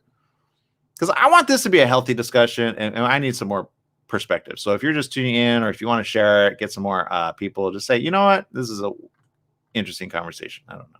It may not be interesting to you, but I think we can all learn from each other. Here we go. Okay, I retweeted it. There we go. That'll bring it up new. All right. Let's give it a couple minutes for people to go, what is this that I'm watching? All right.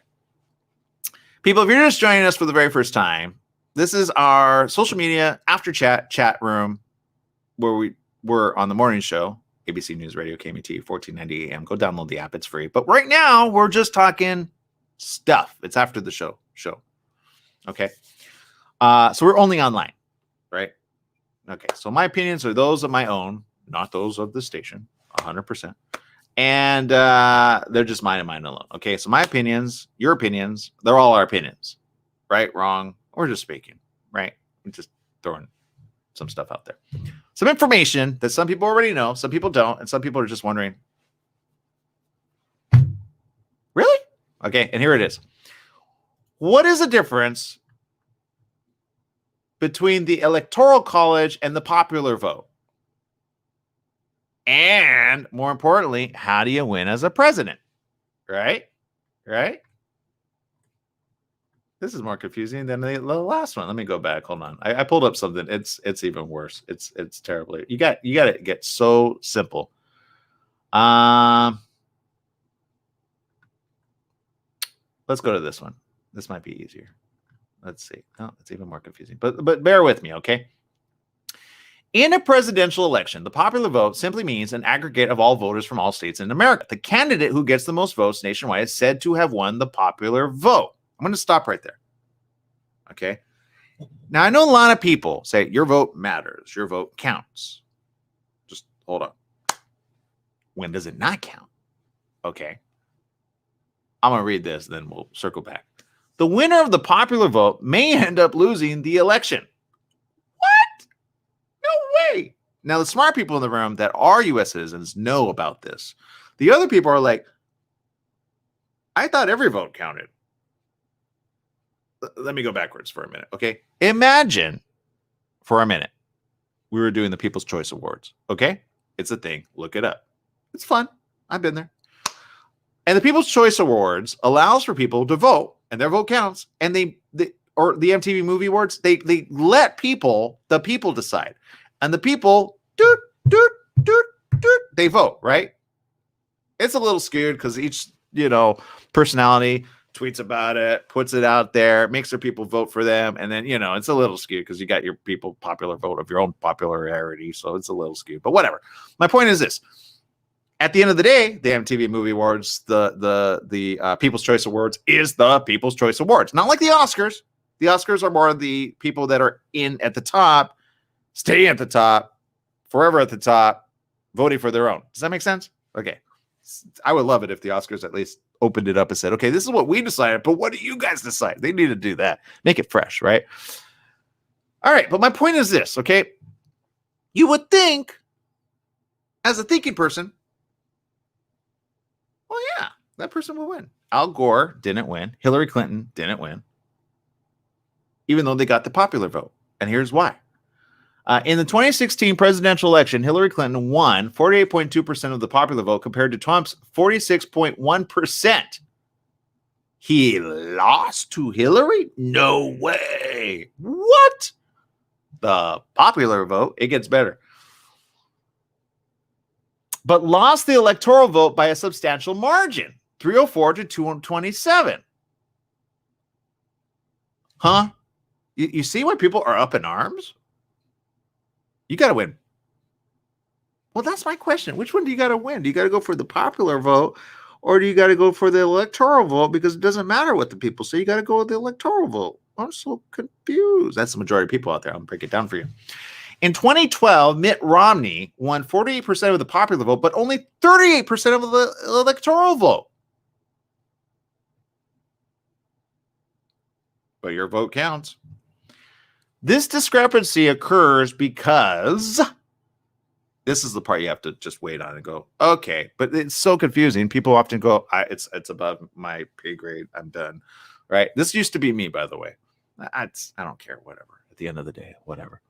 This discrepancy occurs because although Americans vote directly for their chosen candidate in the presidential election every 4 years, the president is elected by the institution called the Electoral College. This article explains the difference between the electoral vote and the popular vote, i.e., how the Electoral College system works. Okay, now I'm going to bring this up on screen so you can see what I'm seeing. Okay, and this is by diffin.com. Okay, electoral vote versus popular vote. I'm going to bring this up. For those of you kind of wondering and kind of, look, it's educational. If you're going to vote, you should know where your vote goes, right? I would hope so. All right, so here we go. Let me bring it up. I'm going to share the bloop, bloop, bloop, right here. We're all going to learn something really cool right here in a minute. And here we go. There it is. Okay, you see it? All right. So zoom in if you got it. Electoral vote, popular vote. You see electoral vote on the left-hand side, popular vote on the right-hand side. All right. I'll let you read that. Dun, dun, dun, dun. Scroll down, keep going. And there you go. Okay. That's the information. There you go. You can go back to it and read it. The Electoral College, there are 538 total electors in the Electoral College who are chosen by each state of the United States and by the District of Columbia, but not by other territories like Puerto Rico. See where Puerto Rico's like, oh, we don't matter here. That's why. The number of electors for a state is based upon the voting membership of that state in Congress. For example, the number of representatives in the House plus the number of senators. There are a total of 435 representatives and 100 senators in Congress. So along with 3 electors from the District of Columbia, that brings the total number of electors to 538. A presidential candidate needs 270, just over 50% electoral votes to win. Huh? And then it goes to, here's a list of the number of electoral votes for each state. Okay, so you see that. Okay, so California gets 55. Let's see, Florida gets 29. You see some big ones and why they're always like decision makers there. New Mexico, New York. But then you got ones that are like at the bottom, right? You got like Wyoming with only 3, Vermont with only 3, South Dakota with only 3. Let's scroll up. Montana with 3. Delaware, Washington, D.C., 3, right? You're like, Washington, D.C. only has 3. Alaska, only 3. You get that? All right. How electoral votes are awarded. Now, let me scroll down. That's neither here nor there. Here we go. Disadvantages of the Electoral College. Here's what nobody's talking about. But I will say this. Some are talking about it, but then they get ostracized for talking about it, right? Don't change the way it was. It works for us. So you got to think like a smart politician, and you got to go, well, I can't change the system. I have to do whatever I got to do in order to win. So they make decisions based on really more or less this than the popular vote. Do you understand? Because the popular vote doesn't get you anywhere. At the end of the day, it doesn't. Critics of the system that uses the electoral vote to choose a president argue that the system is unfair. Yeah, no, duh. But here's why. They say that the system is undemocratic because the number of electoral votes is not directly proportional to the population of the state. This gives smaller states a disproportionate influence in presidential elections. For example, Hawaii has a population of 1.36 million, but has 4 electoral votes, while Oregon has a population 3 times that size, but only 7 electoral votes. If the power of a single vote were calculated in terms of number of people per electoral vote, states like New York, with 519,000 people per electoral vote, and California, with 508,000 people per electoral vote, would lose. The winners would be states like Wyoming with 143,000 people per vote per electoral vote, and North Dakota 174,000 people per electoral vote. Another criticism is that the electoral vote system does not penalize a state for low voter turnout or for disenfranchising its citizens, such as, what have we talked about? Convicted felons or historically slaves and women. All right, that's way back when, but wait, it gets better. The state gets the same number of votes regardless of whether voter turnout is 40% or 60%. Huh? So if you have like less, they still get... Okay. In a popular vote, states with higher turnout will directly increase their influence in the outcome of the presidential race. So that's where your vote matters. You understand? But at the end of the day, who wins? Not the popular vote. It's the electoral vote. Another criticism is that it discourages voters in states where one party holds a substantial majority. For example, Republicans in typically blue states like California are Democrats and red states like Texas. Since electoral votes are awarded on a winner-take-all basis, even a significant minority of contrarian votes will not make any impact on the outcome of the election. On the other hand, if a popular vote were to be used, then every single vote has an impact. Wait, what? Let's read that again. On the other hand, if a popular vote were to be used, then every single vote has an impact. How did we get here again? All right. Love or hate Hillary. And I know many of you do not like the lady. I get it. But do you understand how Trump won in the first place? So when people get upset, I go, why are you upset? That's how it works. Trump knows it. Why don't you know it? Why are you upset? Get over it. That's how it works. It wasn't the popular vote. The majority didn't agree that Trump should have won. Do you understand? That's in the last election. Will it matter in this election? Let me keep scrolling, okay? Advantages of the electoral vote over a popular vote. Oh, okay. Let's look at the both sides of the coin, shall we? Supporters of using the electoral vote argue it protects the rights of smaller states and is a cornerstone of American federalism. States can design their own mechanism without federal involvement for choosing their electors. Oh, well, that makes sense. Another advantage is that the impact of any state-level problem, such as fraud, is localized. No political party can commit large-scale fraud in any one state to dramatically influence an election. You do realize people are burning ballots right now and or pretending to be other people when they're actually dead and they vote. Like there's no, like it happens all the time. We had a Republican talk about how both sides use that to their advantage in order to get their party's member in. So don't tell me there's not. All right, whatever. It should be noted that the Electoral College merely follows from state influence in Congress, which enacts laws and acts as an inherent checks and balances mechanism for the president's administration. That is to say, representation for various states in Congress is also not directly proportional to their population. To the average thinking man, I'm going to let you figure that one out. I just have no time to figure that out because it's really ridiculous. Let me scroll back up a little, okay?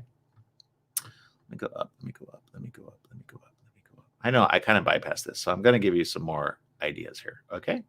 Comparison chart, here we go. Electoral vote, representative republic. Popular vote, direct democracy. That's the political structure, okay? I know what you're thinking. Wait, what? What is skewed for the... Hold on. Progression of vote. In an electoral vote, citizen votes for delegate or representative, generally in accordance with their allegiances, because they allege that they're allegiant, party affiliation. Delegates convene and vote. Winner of that vote is elected for the position in question. Okay, let's go to the popular vote. Citizens vote for their choice of official. For the position being elected, votes are counted. Majority of votes is elected to that position. Majority of votes is elected to that. Okay. It gets better. Bureaucracy, right? Electoral vote. Requires formation of some form of committee, college, or council to vote after they've been elected. May also have government oversight organizations. Popular vote. requires no formation of such groups, nor the election of such groups, may also have government oversight organizations. Okay. Electoral vote, establishment of voting districts. Mandatory regional delegates run for given district's delegate locations via their party or individually. Popular vote, it's not required. What? Gerrymandering, that's a statement. I watch this. In an electoral vote, present and created as a result of voting districts. Popular vote, not created due to lack of need for voting districts. Are you confused? It gets better. Party benefits. In an electoral vote, favors majority parties as they can concentrate resources, change bureaucracy, establish and gerrymander voting districts. You understand why the average person doesn't understand this lingo? We don't talk like this anymore. We really don't. Dummy it down for us, okay? That's why people, I look, in government, in high school, it was my worst subject. I'm not going to lie. It was I was like, okay, I get it. So many people vote for so many. They keep the president humble, I hope, and they offset his ability to become a dictator. That's all you need to say. That's it. But no, they have books on all these words we don't even use in the human language anymore. It's sad, but true. Popular vote favors no party size in particular, though greatly improves potential for minority parties. For example, a third political party in the U.S. That's independent. That's where I would run, and I probably win the. Probably no. You need a lot of money to run. Modern history, electoral vote. Okay, does not allow higher populated areas like California and New York to take advantage of being able to always vote for the candidate, thereby underrepresenting the other rural areas of the nation. Thus, it safeguards smaller state interests. So a smaller state has more power than a larger state? Is that what you're telling me? That's pretty much what I'm getting, but I could be wrong. But I think I'm right. Popular vote. Harder to accomplish beyond geographically close groups prior to modern transportation and communication. These hindrances are no longer in place for developed nations. It's called social media. We're so much more connected than ever before. You understand? You get it? I got it. Good, great. Now, do you understand the electoral vote versus the popular vote, or are you more confused after having me had explained it as like simply as I could have? Do you understand? Some of you get it. Let's see. Mara gets it. She gets it even more than I think the majority of Americans do. Right? But there you go. I'm not throwing in information that isn't true, people. I think if President Trump was here, he'd say, I won, didn't I? Come on. I didn't need the popular vote. I got the electoral vote. Duh. But his claim always is, people love me. They love me more than they love the other side. And technically, the popular vote said no to you in the last election. So my question is, what's the popular vote going to say this time around versus the electoral vote? You understand? Pay attention, people. Pay attention. I get it when your vote counts until it doesn't. Back to the Electoral College. Sorry. Do you know when the Electoral College was instituted, by the way? You know what they say? They say keep up with the times, people, right? Because times have changed. They just have. So here it is. Here's the fast facts about the Electoral College. And when you understand where it started, then you'll understand the reason it started, all right? This one's too complicated. Let me go to this one here. Yeah, let's do this one. This is on loc.gov/classroom, all right? Hold on, it highlighted a thing for me. I need to start there. Hold on. Right here. Okay. Start right here. Okay. In 1796, it's going to stop there. Okay. 1796, people. How many hundreds of years have we passed since 1796? I'm just saying. A lot has happened. Technology. Make use of it. Yay. I seriously think the House of Representatives got stuck in 1796. Have you looked at the offices in there? It looks like you went back in time. And the way they vote, back in time. I think they forgot to catch up with the times. In 1796, Federalist John Adams was elected the nation's second president, and Thomas Jefferson of the Republican Party was elected vice president. On December 28th, 1796, Jefferson wrote a letter to Adams said this, quote, "The public and the papers have been much occupied lately in placing us in a point of opposition to each other. I trust with confidence that less of it has been felt by ourselves personally. How did their political differences actually affect their leadership? Initially, electors cast votes for candidates without designating whether they were voting for president or vice president. The flaws in the system became evident in 1800 when Thomas Jefferson and Aaron Burr each received 73 electoral votes. It took the House 36 votes before the tie was broken and Jefferson took office as president." So some people were upset. Got it? In 1804, 12th Amendment to the Constitution made sure, yes, people, the Constitution had amendments, that electors designate their votes for president and vice president, but the 12th Amendment leaves in place a tie-breaking system established by the Constitution by which the House of Representatives breaks a tie on presidential electoral votes and the Senate breaks a tie on vice presidential electoral votes. In some elections, the Electoral College has voted presidents into office by extremely slim margins, as was the case in 1960, when John Kennedy defeated Richard Nixon by fewer than 120,000 popular votes. Electors have been even failed to vote for the candidates to whom they were pledged, as was the case when an electoral pledged for Michael Dukakis voted instead for vice presidential candidate Lloyd Benson. Sorry. Let me go up, though, because that didn't address my question. Here it is. I'll read the third line down. Okay, here we go. The founders thought that the use of electors would give our country a representative president while avoiding a corruptible national election. The records of the Federal Convention of 1787 report, and this is how they used to talk. The members of the General Convention did indulge the hope that by apportioning, limiting, and confining the electors within their respective states, and by the guarded manner of giving and transmitting the ballots of the electors to the seat of government, that intrigue, combination, corruption would be effectually shut out, and a free and pure election of the President of the United States made perpetual. Did you get that? Because we don't talk like that, but they're very high and mighty, right? Smart people. Smarter than today, I'll tell you that. Okay, let's see. Let me scroll down. Blah, blah, blah. Okay, so that's it. Are you more confused? I know, I'm sorry. But do you understand when that started and why it started? People are having disagreement issues, right? But back then, they didn't spend nearly the amount financially as they do now. I think dollar for dollar, money spent then was completely different than it is now, right? I don't know. Could you as president be bought back in the day?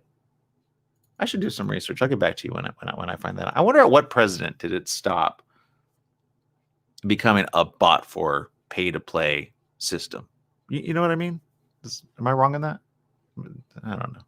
Do you guys agree or disagree with that? Do you think it could be bought? I think it could be bought. I think it's often bought, but whatever. All right, people. Look, I'm not running for president. If I had $1 million, I think I would, but we're almost there. So that's maybe the next election. I don't know. All right, people. I don't know what the solution is, but here's what I do know. Okay. At the end of the day, do the right thing. Make your vote count.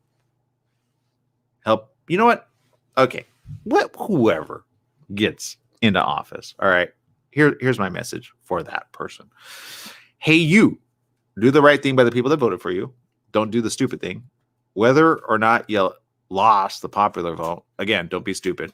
And just do the right thing. Okay. If you got the electoral college vote, once again, all right, time's over. Let's get back to work. Okay. Stop campaigning. Start doing the right thing from day one. The moment you know you win, don't take a vacation. It's not a celebration. It's called let's get to work. Okay? Go back to work. Fill the seat. Sit in it. Sit in it until,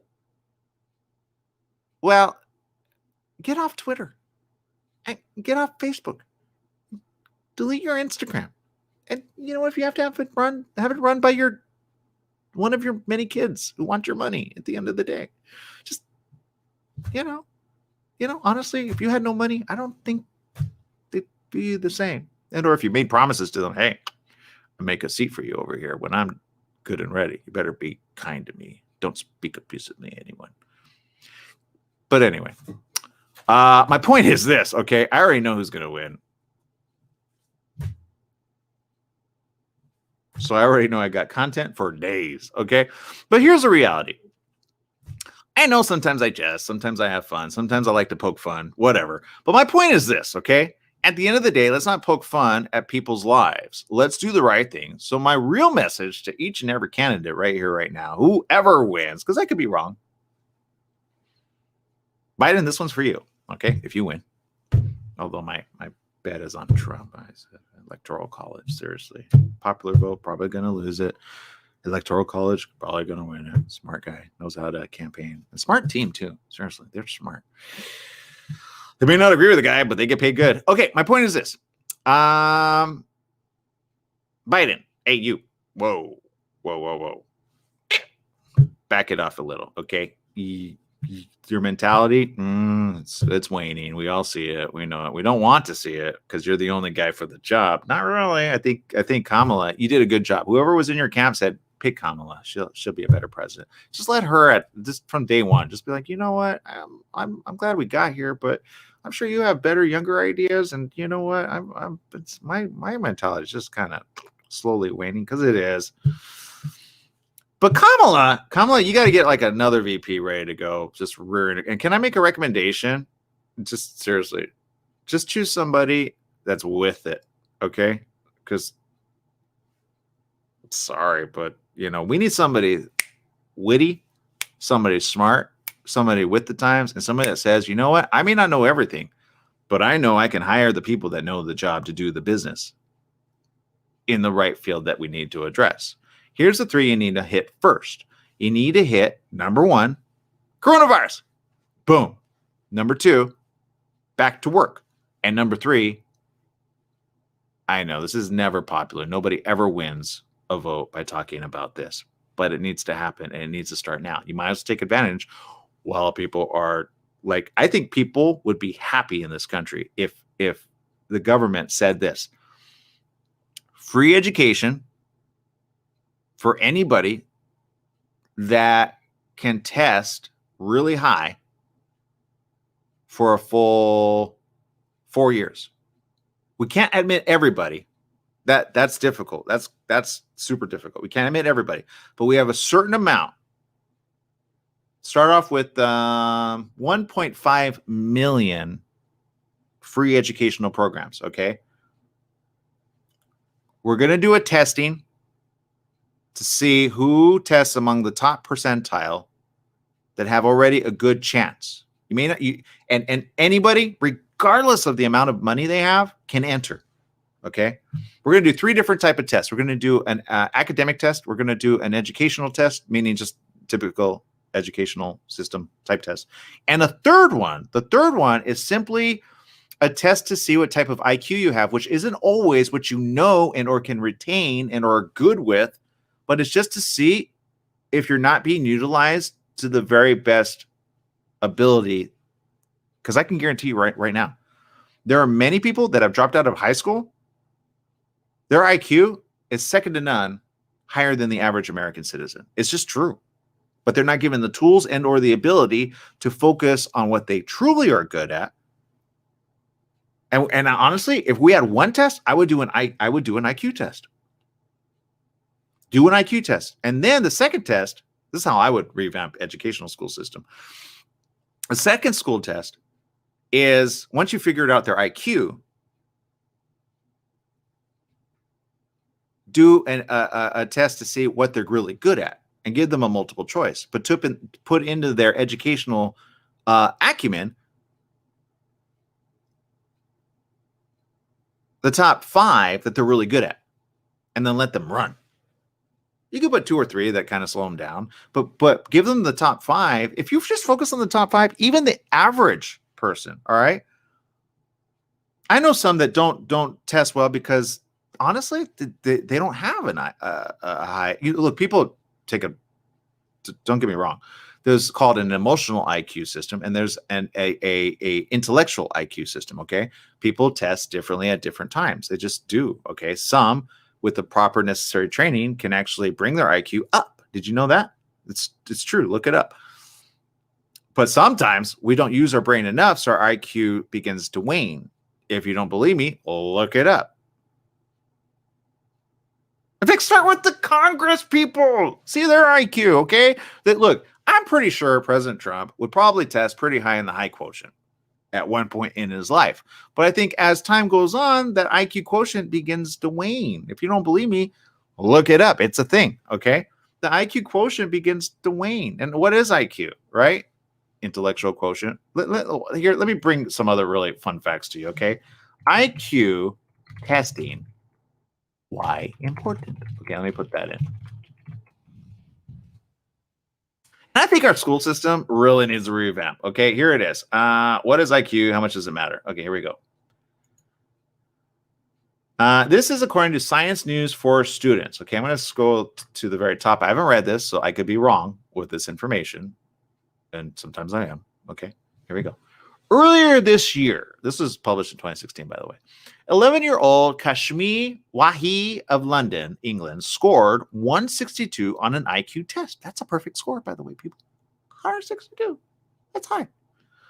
The results were published by Mensa, which oddly enough, they really need to change that name. Is in Spanish, that means dumb. It means the opposite. Mensa, menso. I used to be called menso by a girl. I said, why, thanks. She goes, no, it means stupid. I go, does Mensa know that? Seriously. A group for highly intelligent people. Wahi is the youngest person ever to get a perfect score on that particular test. Does her high score mean she will go on to do great things like Stephen Hawking or Albert Einstein, two of the world's greatest scientists? Maybe, but maybe not. IQ, short for intelligence quotient, is a measure of a person's reasoning ability. Reasoning ability. I want that high. Reason this stuff out. In short, it is supposed to gauge how well someone can use information and logic to answer questions or make predictions. Okay. I want that person at the job. Seriously. IQ tests begin to assess this by measuring short and long-term memory. They also measure, you see what I'm saying? Short, long-term memory. As you age, your memory gets different. They also measure how well people can solve puzzles and recall information they've heard and how quickly. Can we administer this to anybody that wants to become president? Can we? I think we should do this. I'd like to see the IQ of both candidates before I put in my decision. Just saying. Every student can learn, no matter how intelligent, but some students struggle in school because of a weakness in one specific area of intelligence. That's true. I know it. I've seen it. I've seen it happen. One area, they're great. Another area, terrible. These students often benefit from special education programs. There, they get extra help in the areas where they're struggling. IQ tests can help teachers figure out which students would benefit from such extra help. IQ tests can also help identify students who would do well in fast-paced gifted education programs. Many colleges and universities also use exams similar to IQ tests to select students. And the U.S. government, including its military, wait, what? They do? Use IQ tests when choosing who to hire. Well, there you go. Good for the military. Good for the president. These tests help predict which people would make good leaders or be better at certain specific skills. Done, done, and done. You see, people? I didn't even know this article existed. They are preaching what I'm teaching. Oh, my God. This is a great article. Go check it out. Science News for Students. It's tempting to read a lot into someone's IQ score. Most non-experts think intelligence is the reason successful people do so well. You know Madonna? You know how high Madonna tests? She's in that high. She's in the Mensa program, by the way. Again, you're Latino people. It means smart in English. It's tempting to read a lot. Blah, blah, blah, blah. Psychologists who study intelligence find this is only partly true. Okay, here's why. IQ tests can predict how well people will do in particular situations such as thinking abstractly in science, engineering, or art, or leading teams of people. But there's more to the story. Extraordinary achievement depends on many things, and those extra categories include ambition, persistence, opportunity, the ability to think clearly, even luck. I'm going to take out the top. I'm going to remove all those from such a limited thinking level of whoever wrote this article, because I think they believed into something that I say is quite ridiculous. Here's why, okay? When you teach your child the stuff and you push them to the point of nearly breaking on subjects that they're always going to struggle at because their part of the brain is just not lit up, they're going to give up from the beginning, okay? You continue to put things into their brain that they're really good at, that they just have a gift of, right? Whatever it is. It could be creative, it could be arts, it could be very logical, it could be illogical, it could be creative, imaginative, whatever. You give them more of that, they're already gonna like start off in a bad position, because that makes sense. That's basically what that article is saying. You see, it's the opposite, people. Use your common sense mind. Don't believe the naysayers. Just want to keep you down, okay? So bring the people up, elevate the people, and let the people run with it, okay? It's not so difficult, especially with online programs now, right? I mean, you could bring in teachers from around the world to teach certain categories that aren't even taught well here in the home front. Don't believe me? Look it up. So there you go. That's it. That's my time. I'm done. But do you understand? There's so many ways I look at it that I'm just like, come on, is that difficult? Just, get me into a room of a bunch of smart people. Let me throw in some smart ideas, and then I'm out of here. All right. That's my time here on the morning show. I appreciate you guys. Make it a great day. Remember, life is worth living. Live it well. And don't forget, no matter what happens in this election, we still got to deal with coronavirus. So, there you go. All right, people, I love you. Make it a great day. I'm not running for president, but I think there's enough time to run for the next election. I'll get back to you. Bye-bye, folks.